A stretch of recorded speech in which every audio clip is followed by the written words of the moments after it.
नमस्कार दोस्तों। तो जैसे कि आपको पता है कि क्लाइमेट चेंज दुनिया में एक बहुत ही बड़ा चैलेंज बन के हमारे सामने आया है और इस क्लाइमेट चेंज की वजह से हमारी अर्थ पे बहुत सारे चेंजेस हो रहे हैं जो हमारे लिए बिल्कुल भी अच्छा नहीं है। आज हम बात करेंगे कि क्लाइमेट चेंज की वजह से कौन से चेंजेस आ रहे हैं, वो कैसे अफेक्ट करेंगे हमारी जिंदगी को और आगे आने वाली पीढ़ी पे वो क्या असर डालेंगे। वो कौन से कॉजेज हैं जिसकी वजह से क्लाइमेट चेंज होता है। तो मेन 6 कॉजेज मैं आपको बताऊंगा। उसमें से पहला कॉज है ग्रीन हाउस गैस इमिशन। उसमें जो हम फॉसिल फ्यूल्स को बर्न करते हैं जैसे कोल, ऑयल, नेचुरल गैसेस, तो एक large amount of green house gases release होता है और वो गैसेस होते हैं CO2 carbon dioxide, CH4 methane और N2O नाइट्रस ऑक्साइड। और ये हमारे प्लेनेट के अंदर, हमारे अर्थ के अंदर ट्रैप होके रह जाते हैं, जिसकी वजह से अर्थ का टेम्परेचर और बढ़ता है और जिसकी वजह से क्लाइमेट चेंजेस होते हैं। सेकेंड रीजन है deforestation and land use causes. लोग एग्रीकल्चर के लिए, गुड्स के लिए और मॉडर्न सोसाइटी डेवलप करने के लिए पेड़ को काटते हैं, जिसकी वजह से ट्रीज बहुत बड़े अमाउंट में कटते हैं। और पेड़ का सबसे बड़ा रीजन होता है कि वो कार्बन डाइऑक्साइड एब्जॉर्ब करते हैं, जिसकी वजह से एटमॉस्फेयर में कार्बन डाइऑक्साइड कम होता है और वो एक कार्बन सिंक्स की तरह यूज होते हैं। पर जब पेड़ को काटा जाता है, उन्हें जलाया जाता है, तो उसमें जो स्टोर्ड कार्बन है वो बाहर फिर से रिलीज होकर एटमॉस्फेयर में फैल जाते हैं। तो वो भी एक बहुत ही बड़ा कॉज है जिससे क्लाइमेट चेंज हो। थर्ड रीजन है एग्रीकल्चर प्रैक्टिसेस। एग्रीकल्चर एक्टिविटीज जैसे livestock farming and rice cultivation, जिसके वजह से मीथेन जनरेट होता है और मीथेन एक ग्रीन हाउस गैस है। फार्मर्स फार्मिंग के लिए बहुत सारे फर्टिलाइजर्स यूज करते हैं और उन फर्टिलाइजर्स में फॉस्फेट होता है, नाइट्रोजन होता है और नाइट्रस ऑक्साइड होते हैं और बहुत सारे हार्मफुल केमिकल्स होते हैं। जो फोर्थ प्रोसेस है इंडस्ट्रियल प्रोसेस। इंडस्ट्रियल एक्टिविटीज जैसे मैन्युफैक्चरिंग, माइनिंग, सीमेंट प्रोडक्शन, इसमें बहुत सारे केमिकल्स जनरेट होते हैं, बहुत सारे गैसेस प्रोड्यूस होते हैं, जिसकी वजह से जो हमारे अर्थ में हीट है वो और भी बढ़ जाता है और ये हीट ट्रैप होके हमारे वर्ल्ड के अंदर रह जाते हैं, जो कि क्लाइमेट चेंज को और बढ़ाता है। फिफ्थ कॉज है वेस्ट मैनेजमेंट। हमारे कंट्री में और पूरे वर्ल्ड में इम्प्रॉपर वेस्ट मैनेजमेंट की वजह से जो वेस्ट है वो सही से डिकम्पोज नहीं हो पाते हैं। और यहाँ पे जो बहुत सारे इंडिया में लैंडफिल्स है, वहाँ पे आपने देखा होगा कि बहुत सारे वेस्टेज वहाँ पे जमा रहते हैं, बहुत सारे पहाड़ जमा होते हैं। हाल ही में कुछ साल पहले आपने देखा होगा दिल्ली में, वहाँ पे वो एक इलेक्शन का एक बहुत ही बड़ा मुद्दा बन चुका था और उसी की वजह से बहुत सारी सरकार ने इसके ऊपर काम करना शुरू किया और फिर अभी भी है वो लैंडफिल्स। इसीलिए ये लैंडफिल्स बहुत सारी गैसेस को प्रोड्यूस करता है, उसमें से मेन गैस है मीथेन, जिसकी वजह से क्लाइमेट चेंजेस होते हैं।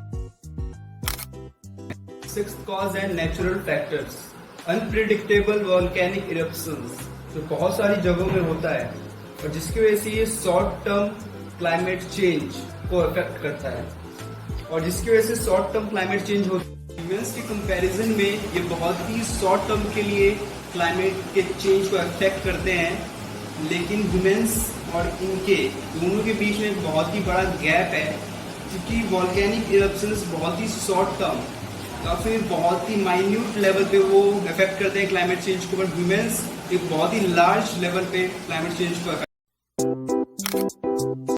हमें क्लाइमेट चेंज को प्रिवेंट करने के लिए साथ में आके काम करने की जरूरत है और इसे नेशनल और इंटरनेशनल लेवल तक ले जाने की जरूरत है। और हमें इन ऑर्गेनिक मटेरियल्स को कम से कम यूज करना है, जिससे क्लाइमेट चेंज का इफेक्ट कम हो जाए, क्योंकि जो इनऑर्गेनिक मटेरियल्स हैं वो जल्दी डिकम्पोज नहीं होते, जो एक बहुत ही बड़ा डेंजर है क्लाइमेट चेंज को और तेजी से बढ़ाने के लिए, और हम साथ में कि कौन से चीज़ें कर सकते हैं जिसकी वजह से क्लाइमेटिक जो चेंजेस हो रहे हैं वो बंद हो जाए या बहुत ही ज़्यादा लेवल तक वो कम हो जाए। हमें क्लाइमेट चेंज को रोकने के लिए रिन्यूएबल एनर्जी को अडॉप्ट करना पड़ेगा और हमें फॉसिल फ्यूल से शिफ्ट होकर सोलर, विंड और हाइड्रो इलेक्ट्रिक पावर पे जाना पड़ेगा। और फॉसिल फ्यूल्स को अगर हम जब बर्न करते हैं तो ग्रीन हाउस गैसेस प्रोड्यूस करता है, लेकिन अगर हम सोलर, विंड्स या हाइड्रो इलेक्ट्रिक पावर्स को यूज़ करेंगे तो उसमें कोई भी हार्मफुल गैसेस रिलीज नहीं होते या जनरेट नहीं होते हैं, जो कि एक बहुत ही अच्छी चीज़ है हमारे इन्वायरमेंट के लिए। जहाँ तक हो सके हमें इलेक्ट्रिक व्हीकल्स का यूज़ करना चाहिए और ज़्यादा से ज़्यादा पब्लिक ट्रांसपोर्टेशन का। पर्सनल व्हीकल्स और प्राइवेट व्हीकल्स को कम से कम यूज़ करना चाहिए, जितना कम से कम हो सके।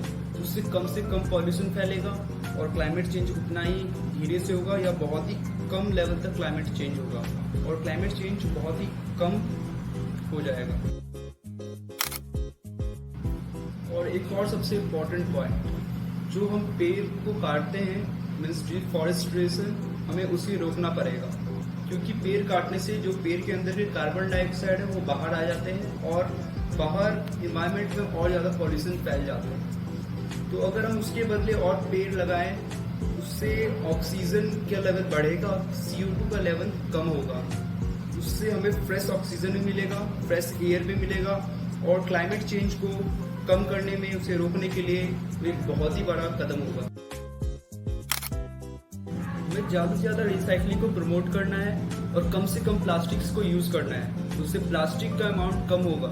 और दुकान से आप जब भी कोई भी चीज़ लेते हैं तो कोशिश करें कि कम से कम प्लास्टिक को अपने घर लाएं और प्लास्टिक को यहाँ वहाँ ना फेंकें, उसे रिसाइकलिंग बिन में डाल दें ताकि वो रिसाइकल होके फिर वो इन्वायरमेंट को हार्म ना कर सके।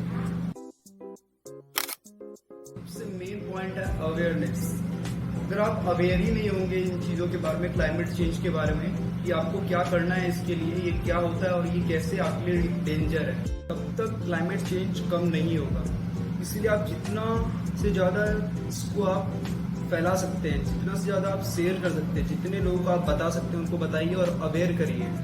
और गवर्नमेंट को भी एक कैंपेन निकालना चाहिए क्लाइमेट चेंज के ऊपर कि इसको हम इससे कैसे प्रिवेंट। अगर आपको ऐसे ही सोशल इशूज़ पे वीडियोस चाहिए तो आप इस चैनल को सब्सक्राइब कर सकते हैं। अगर आपको ये वीडियो पसंद आया तो आप इसको लाइक और शेयर कर सकते हैं ताकि ज़्यादा से ज़्यादा लोगों तक ये अवेयरनेस फैले क्लाइमेट चेंज को लेकर। ये वीडियो देखने के लिए आपका बहुत बहुत धन्यवाद।